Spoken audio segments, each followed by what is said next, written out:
అందరికీ నమస్కారం. ఈరోజు కథ ప్రేమ ఎంత మధురం, ఎపిసోడ్ 114 ప్రేమ పంజరం. ఇక స్టోరీకి వెళ్తే, అక్షయ్ కోపం చూసిన స్నేహ అతన్ని బ్రతిమాలుతూ ఏదైనా ఉంటే మాట్లాడి తేల్చుకుందాం అని అంది. ఆ మాట వినగానే అక్షయ్ ముఖం సీరియస్గా మారిపోయింది. దాంతో కోపంగా చూస్తూ, నువ్వు ఇవన్నీ నన్ను వదిలిపెట్టి వెళ్ళడానికి ముందు ఆలోచించాలి. నువ్వు ఆ ఇంటి గడప దాటడానికి ముందే నాతో నిజం చెప్పి ఉండాల్సింది. అది ఎంత పెద్ద బాధను మిగిల్చేదైనా సరే. కానీ నువ్వు నన్ను వదిలి బయటకు వెళ్ళిపోయావు. మరోసారి ఇలా చేయడానికి ప్రయత్నిస్తానంటే నేను చూస్తూ ఊరుకోను అంటూ మళ్ళీ ముందుకు వంగబోయాడు. అతను చేస్తున్న పనికి స్నేహకు ఒక్కసారిగా కోపం ముంచుకొచ్చింది. దాంతో పెద్దగా అరుస్తూ, అక్షయ్, అసలు నువ్వేమనుకుంటున్నావు? ఇది నీకు ఆటగా ఉందా? ఇంకోసారి నువ్వు నాతో ఇలా ప్రవర్తిస్తే నేను ఊరుకోను అంటూ తన ఒంట్లోని శక్తినంతా తన 2 చేతుల్లోకి తెచ్చుకొని అక్షయ్ని బలంగా వెనక్కి నెట్టి వెంటనే బెడ్ పై నుండి కిందకు దిగి బయటకు వెళ్ళబోయింది. కానీ అక్షయ్ కూడా ఆమెను ఆ రోజు తేలిగ్గా వదిలిపెట్టదలుచుకోలేదు. దాంతో హడావిడిగా ఆమె దగ్గరకు వెళ్ళి ఆమె చేతులు పట్టుకొని వెనక్కి లాగి, నువ్వు ఇంకా నన్ను వదిలిపెట్టి వెళ్ళాలనుకుంటున్నావా? ఒకవేళ అదే నీ నిర్ణయం అయితే నువ్వు ఎప్పటికీ నా నుంచి తప్పించుకునే వీలు లేకుండా చేస్తాను అంటూనే ఆమెను గట్టిగా కౌలించుకొని మళ్ళీ బెడ్ పైకి లాక్కెళ్ళాడు. తను ఎంత కోపం చూపించినా అక్షయ్ లొంగకపోవడంతో అతన్ని వదిలించుకోవడానికి ప్రయత్నిస్తోంది. కానీ అక్షయ్ ఆమెను ముద్దులతో ముంచేస్తూ కదలనివ్వకుండా చేస్తున్నాడు. దాంతో స్నేహ కాసేపటికి శరీరంలో శక్తి లేనట్లుగా నిస్సహాయంగా ఉండిపోయింది. కాసేపటికి అలసిన శరీరాలతో ఇద్దరూ గాఢ నిద్రలోకి జారుకున్నారు. తర్వాత రోజు ఉదయాన్నే తెల్లవారుతుండగా సూర్యకిరణాలు తాకిడికి మెలకువలోకి వచ్చింది స్నేహ. గదిలో ఉన్న తనను తాను చూసుకొని రాత్రి జరిగిన విషయాలన్నీ గుర్తు తెచ్చుకుంది. నిజానికి ఇప్పుడు ఆమె మనసులో ఫీలింగ్ ఏంటో ఆమెకు కూడా అర్థం కావడం లేదు. నిదానంగా బెడ్ పై నుండి పైకి లేవడానికి ప్రయత్నించింది. కానీ బాడీ అంత అనీజీగా అనిపించడంతో అలాగే కూర్చొని తన పక్కనే ఉన్న అక్షయ్ వైపు చూసింది. అతని వంటిపై బ్లాంకెట్ నిండుగా కప్పి ఉంది. చూస్తుంటే గాఢ నిద్రలో ఉన్నట్లు అనిపించాడు. దాంతో స్నేహ అక్కడి నుంచి బయటపడడానికి ఇదే సరైన సమయం అనుకొని మెల్లగా బెడ్ దిగి కింద పడి ఉన్న తన డ్రెస్ తీసుకొని వేసుకొని అక్కడి నుంచి బయటకు వెళ్ళబోతూ ఒకసారి అక్షయ్ ముఖాన్ని లోతుగా చూసింది. ఇంకా అతన్ని చూస్తూ ఉంటే అక్కడి నుంచి కదలేనేమో అని అనుకున్న స్నేహ మనసు రాయి చేసుకుంటూ వెనక్కి తిరిగి డోర్ వైపు నడిచింది. ఇంతలో వెనక నుండి, ఇంత జరిగాక కూడా నువ్వు రెస్పాన్సిబిలిటీ తీసుకోకుండా నువ్వు మళ్ళీ నన్ను వదిలి వెళ్ళిపోవాలనుకుంటున్నావా అని మాటలు వినిపించాయి. ఆ మాట వినగానే స్నేహ అడుగులు ఆగిపోయాయి. వెంటనే నుదుటిపై నుండి చెమట చుక్కలు జారిపోవడం మొదలైంది. వెనక్కి తిరిగి చూసే ధైర్యం కూడా చేయలేకపోయింది. ఇప్పుడు అక్షయ్ ముఖం ఎలా ఉంటుందో కూడా ఆమె ఊహించగలదు. ఇంతలో వెనక నుండి అక్షయ్ లేచి డ్రెస్ చేసుకుంటున్నట్లు అనిపించడంతో స్నేహ గట్టిగా ఒక్కసారి ఊపిరి పీల్చుకొని మెల్లగా తల తిప్పి చూసి చిన్నగా నవ్వుతూ, నువ్వు అనుకున్నట్లు ఏం లేదు, నేను స్నానం చేయడానికి వెళ్తున్నాను అని అంది.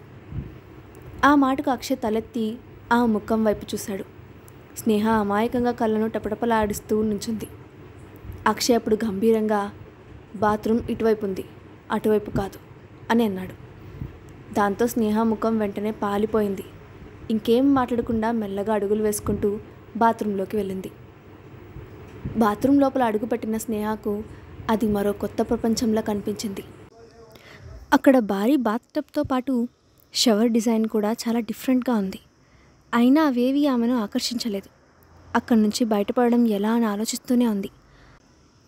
హోటల్ 5వ అంతస్తులో ఉంది. అక్కడి నుంచి కిందికి దూకడం కూడా ఆమెకు కష్టమని అర్థమైంది. దానితో ఇక తన సమస్యకు సొల్యూషన్ లేదని అర్థమయ్యి అక్షయ్తోనే ఈ విషయం తేల్చుకోవాలని అనుకుంది.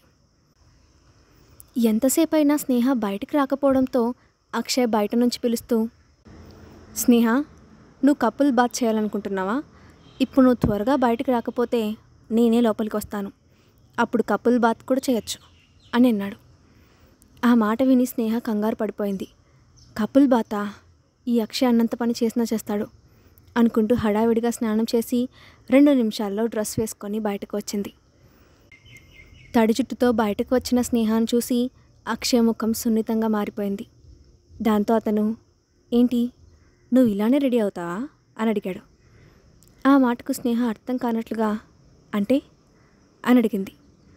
అక్షయ్ ఆమెకేం సమాధానం చెప్పకుండా రూమ్లో ఉన్న ల్యాండ్లైన్ తీసి రూమ్ సర్వీస్కి కాల్ చేసి హెయిర్ డ్రయర్ పంపండి అని చెప్పి ఫోన్ పెట్టేశాడు. 2 నిమిషాల్లోనే అక్కడ స్టాఫ్ హెయిర్ డ్రయర్ తీసుకొని వచ్చారు. అప్పుడు అక్షయ్ స్నేహాను తీసుకొని సోఫాలో కూర్చోబెట్టి కదలద్దు అని సీరియస్గా చెప్పి హెయిర్ డ్రయర్తో ఆమె జుట్టు ఆరబెట్టడం మొదలుపెట్టాడు. డ్రయర్ నుంచి వేడిగాలి బయటకు వస్తోంది. అందమైన అతని సన్నని వేళ్ళు పొడవైన ఆమె జుట్టును మెల్లగా పైకి లేపాయి. స్నేహకు అదంతా ఒక విచిత్రమైన అనుభూతిని కలిగిస్తోంది. ఏం చేయాలో ఏం చెప్పాలో కూడా ఆమెకు తెలియలేదు. దాంతో మౌనంగా కూర్చొని అతను చేసేదాన్ని నమ్మలేనట్లుగా ఎదురుగా ఉన్న అద్దంలో కనిపిస్తున్న అక్షయ్ వైపు చూస్తూ ఉండిపోయింది. నా ముఖం అంత అందంగా ఉందా? హఠాత్తుగా అడిగాడు అక్షయ్. స్నేహ వెంటనే స్పృహలోకి వచ్చినట్లుగా అతని ముఖంపై నుండి చూపులు తిప్పుకుంటూ నేను చూడలేదు అని అంది. అవునా? అయితే నీ ముఖం ఎందుకు సిగ్గుతో ఎర్రబడుతూ ఉంది? కొంటగా అడిగాడు అక్షయ్. ఆ ప్రశ్నకు స్నేహ ఏం సమాధానం చెప్పలేక వెంటనే సోఫాల నుండి లేచి ఇక నేను వెళ్ళాలి, డోర్ తీ అని అడిగింది. నువ్వు నాతో పాటు మన ఇంటికి వస్తానని చెప్పు, ఇప్పుడు తీసుకెళ్తాను అని అన్నాడు. అది కలలో మాట. వెంటనే అంది స్నేహ. అయితే నువ్వు ఇక్కడి నుంచి ఎక్కడికి కదలలేవు, డైరెక్ట్గా చెప్పేశాడు అక్షయ్. ఆ మాటకు స్నేహ అతని వైపు కోపంగా చూసి, నువ్వు ఒక అమ్మాయికి ఇష్టం లేకుండా తీసుకొచ్చి గదిలో బంధించావు. ఇప్పుడు నన్ను వదలకపోతే నేను పోలీసులకు కంప్లైంట్ చేస్తాను అని బెదిరించింది. ఆ మాట విన్న అక్షయ్ తన కనుబొమ్మలు పైకెత్తి చూసి, నిజంగానా? సరే, నువ్వు కంప్లైంట్ చెయ్యి. నేను నా భార్యను నా ఇంటికి తెచ్చుకున్నానని చెప్తాను. అప్పుడు పోలీసులు ఏం చేస్తారు అని అడిగాడు.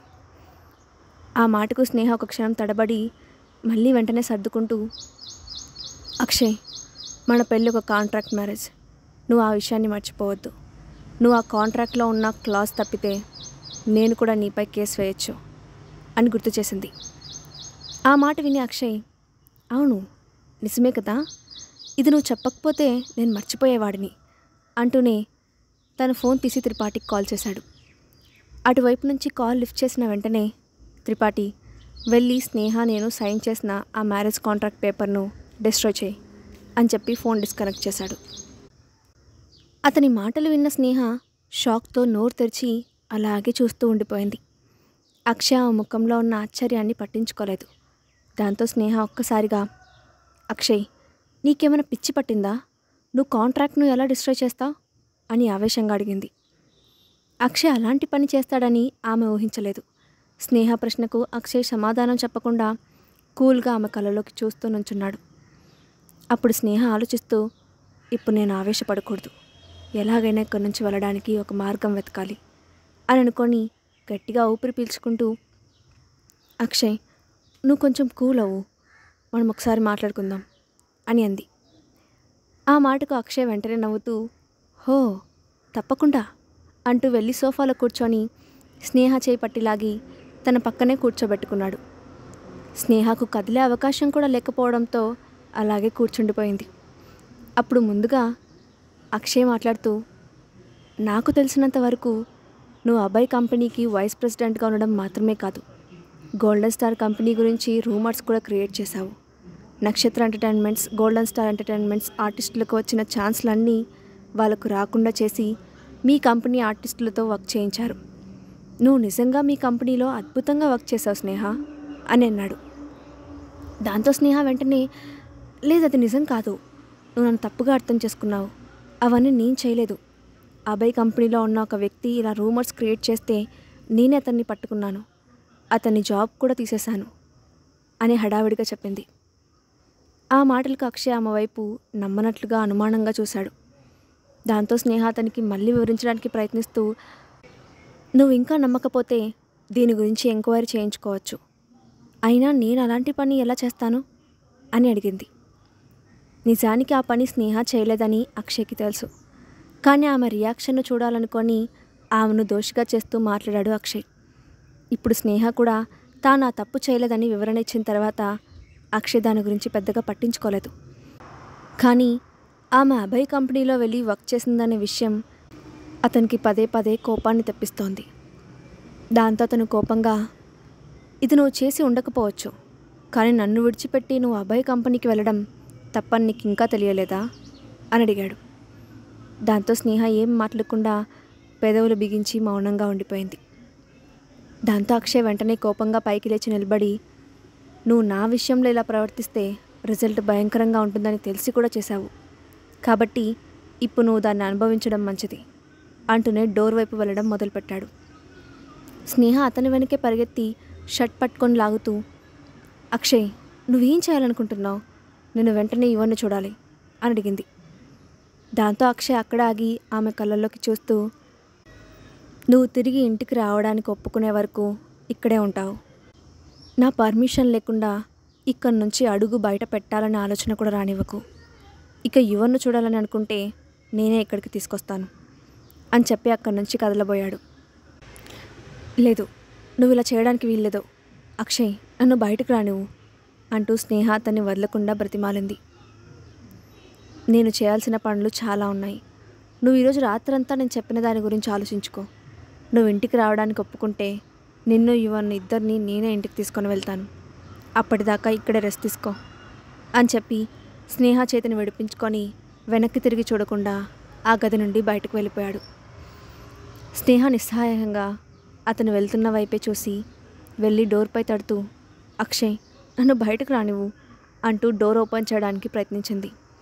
కానీ డోర్ అప్పటికే లాక్ అయిపోవడంతో పాటు బయట అక్షయ్ ఎవరికో ఇన్స్ట్రక్షన్స్ ఇస్తున్నట్లు మాటలు కూడా వినిపించడంతో రూమ్ బయట సెక్యూరిటీ గార్డులు కూడా ఉన్నారని అర్థమైంది.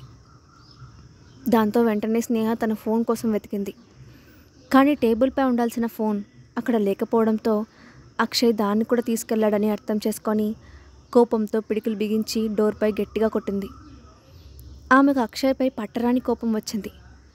నన్ను ఇలా దౌర్జన్యంగా బంధించి నా కొడుకుని తీసుకొని వెళ్ళాడు. అసలు ఏం హక్కు ఉందని నాతో ఇలా ప్రవర్తిస్తున్నాడు అని ఉక్రోషంగా అనుకుంది. ఆ ఆలోచనతోనే గది మొత్తం కాలు కాలిన పిల్లిలా తిరిగింది. కాసేపటికి అలసటగా సోఫాలో కూర్చొని అలాగే కళ్ళు మూసుకొని నిద్రపోయింది. కాసేపటిగా ఆమెకు నిద్ర మెలకువ రావడంతో కడుపులో ఆకలి వేసినట్లుగా అనిపించింది. దాంతో వెంటనే వెళ్ళి డోర్పై తట్టి, నాకు ఆకలిగా ఉంది, తినడానికి లంచ్ కావాలి అని అరిచింది. అప్పుడు బయట నుండి బాడీగార్డ్ సమాధానం చెప్తూ, లంచ్ టైం అయినప్పుడు భోజనం మీ దగ్గరికే వస్తుందని బాస్ చెప్పారు అని అన్నాడు. ఆ మాట విని స్నేహ కోపంగా డోర్పై కొట్టి, నాకు ఆకలి వేసినప్పుడు కూడా తినకుండా మీరు పెట్టినప్పుడే తినాలా అని అనుకొని ఆవేశంగా అడుగులు వేసుకుంటూ వెళ్ళి సోఫాలో కూర్చుంది. ఇంతలో బయట నుంచి ఏవో మాటలు వినిపిస్తున్నట్లు అనిపించడంతో స్నేహ ఆసక్తిగా మళ్ళీ డోర్ దగ్గరకు వెళ్ళి మాటలు వినడం మొదలుపెట్టింది. బయట వినిపించిన గొంతు విన్నప్పుడు స్నేహ అనుమానంగా, ఈ గొంతు నాకు బాగా తెలిసిన గొంతులా ఉంది అనుకుంది. బయట ఉన్న అమ్మాయి మాట్లాడుతూ, నేను ఇక్కడ వెయిట్రెస్, ఈ రూమ్కి లంచ్ డెలివరీ చేయడానికి వచ్చాను, ఇది నా ఐడి కార్డ్ అని అంటోంది. ఆ వాయిస్ను క్లియర్గా ఉన్న స్నేహ తన గెస్ కరెక్ట్ అయితే ఆ అమ్మాయి క్లౌడ్ ప్యాలెస్ నుంచి వచ్చిన సిరి అయి ఉంటుంది. అంటే అభయ్ ఆమెను తన కోసం పంపించి ఉంటాడని అర్థం చేసుకుంది. వెంటనే ఆమె కళ్ళల్లో బయటపడచ్చనే ఆశ కనిపించింది. పెదవులు సంతోషంతో నవ్వకుండా ఉండలేకపోయాయి. అభయ్కి ఆమె మళ్ళీ రుణపడినట్లు ఫీల్ అయింది. బయట ఏం జరుగుతూ ఉందో శ్రద్ధగా వినడం మొదలుపెట్టింది. అప్పుడు బయట ఉన్న బాడీగార్డ్ మాట్లాడుతూ, మీరు లంచ్ ఇక్కడే ఇచ్చి వెళ్ళిపోండి, మేము లోపలికి పంపిస్తాం అని చెప్తున్నాడు. ఆ వెయిట్రెస్, లేదు, లోపల ఉన్న మేడం దగ్గరికి వెళ్ళి ఆమె ఆర్డర్ తీసుకొని ఏం కావాలో వండి పెట్టమని మాకు ఇన్స్ట్రక్షన్స్ ఉన్నాయి, ఈ ఫుడ్ అక్కడికక్కడే ప్రిపేర్ చేసి ఇవ్వాలి అని చెప్పింది. ఆ మాటకు బాడీగార్డ్ ఆమెను అనుమానంగా చూస్తూ, అసలు లంచ్ టైం ఇంకా అవ్వలేదు, కానీ నువ్వు అప్పుడే ఎందుకు వచ్చావు? కావాలంటే ఫుడ్ ఇక్కడే తయారు చేసి పెట్టి వెళ్ళు, మేము లోపలికి పంపిస్తాం అని అన్నాడు. ఆ మాట వినగానే లోపల ఉన్న స్నేహ కంగారు పడిపోయింది. దాంతో వెయిట్రెస్ను ఎలాగైనా లోపలికి రప్పించాలని అనుకుంది. వెంటనే లోపల నుండి మాట్లాడుతూ, ఆమెను లోపలికి పంపించండి, నేను చాలా ఆకలితో ఉన్నాను, నాకు కావాల్సింది నేను వడ్డించుకోవాలి, ఒకవేళ మీరు దీనికి ఒప్పుకోకపోతే మీ బాస్ చేతిలో పనిష్మెంట్ తీసుకోవడానికి రెడీగా ఉండండి అని భయపెట్టడానికి ప్రయత్నించింది. దాంతో బాడీగార్డ్ కొంచెం వెనక్కి తగ్గాడు. లోపల ఉన్నది ఎవరో వాళ్ళకి కరెక్ట్గా తెలియకపోయినా వాళ్ళ బాస్ ఆమెను కేరింగ్గా చూసుకుంటాడని వాళ్ళకి ఇప్పటికే అర్థమైంది. అందుకే ఆమె మాటలు విని ఆ ఇద్దరు గార్డులు ఒకరి ముఖాలొకరు చూసుకుంటూ ఏం చేయాలో తెలియనట్లు కాసేపు మౌనంగా ఉండిపోయారు. ఆ తర్వాత ఇద్దరు ఒక నిర్ణయానికి వచ్చినట్లుగా వెయిట్రెస్ వైపు పరీక్షగా చూశారు. ఆమె దగ్గర అనుమానించాల్సిన విధంగా ఏమీ లేదని అనుకుంటూ లోపలికి పంపించడానికి నిర్ణయించుకొని వెయిట్రెస్తో, నువ్వు లోపలికి వెళ్ళి త్వరగా పని పూర్తి చేసుకొని బయటికి రా అని చెప్పారు. ఆ మాటలు వినగానే లోపల ఉన్న స్నేహ లోపలి సంతోషిస్తూ వెంటనే వెళ్ళి మళ్ళీ సోఫాలో కూల్గా కూర్చుంది. బాడీగార్డులు కళ్ళు కప్పి స్నేహ అక్కడి నుంచి తప్పించుకోగలదా? అక్షయ్ అభయల మధ్య జరుగుతున్న ఈ పోర్లో గెలిపేవరిది? నెక్స్ట్ పార్ట్లో చూద్దాం. Thanks for watching.